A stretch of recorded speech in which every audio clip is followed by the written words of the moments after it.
Yeah, Mike, people are accessing what we still call radio over so many platforms these days. For any given set of programming, somebody could be listening to it live on analog FM, live on HD, on a stream, on a podcast.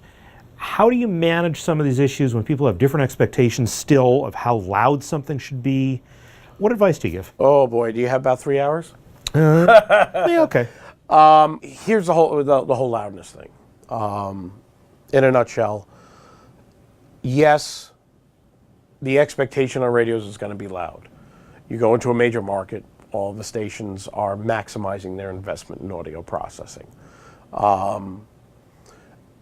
Be that as it may, in a lot of markets you'll see that sometimes the top rated station is not always the loudest radio station.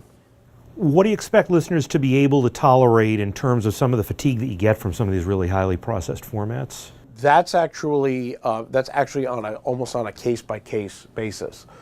There are some generalizations that, females don't tolerate fatigue as much as males do, and that males tend to be more tolerant of high end than women do.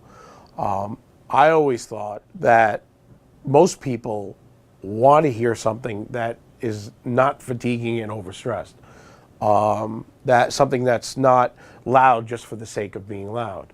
Something that has, maybe a sonic signature and an identifier sonically that separates a particular station from another or from a competitor.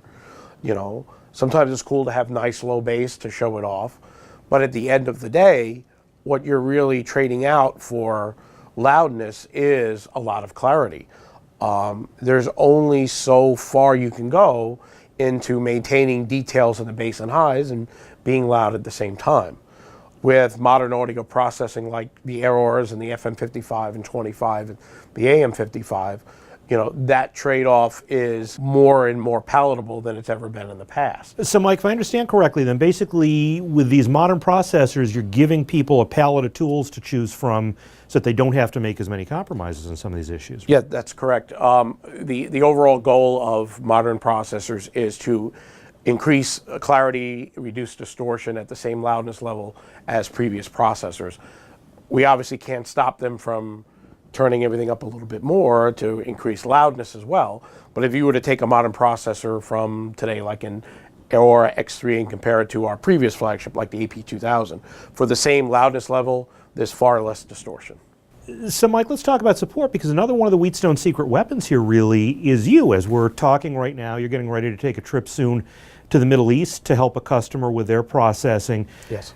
You're available here to help answer these questions. And of course, you've got experience from having worked in the field, from having made a lot of radio stations sound really good, to be able to help people. I love to talk about the art, and some of the best moments I've had in this job is when all of a sudden the light bulb goes on for somebody when they've been adjusting a processor, and maybe they've gotten themselves into the weeds because they don't understand something, and even after reading the manual, it's still not quite clear.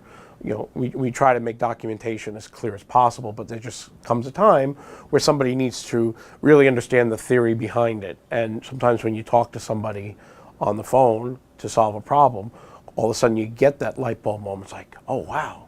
And then they're able to go and finish the job and create a sonic signature that is exactly what they've been looking for. This just happened with a customer who had an FM55 in Portland, Oregon, and they went through the presets on the 55 and found something that was close, but really needed, some specialized tuning. So I asked them for a preset from their previous processor and got it, and we loaded it into one of the processors here. And then I brought up the 55 and the preset that they had made adjustments to, and I was able to give them a whole slew of presets, and then took, that preset and then said, okay, if you want to add more bass, here's a preset that adds a little more of this. Here's a preset that adds a little more of this. So far and so forth. I sent him back about 7 presets based off the one he sent me of all different flavors.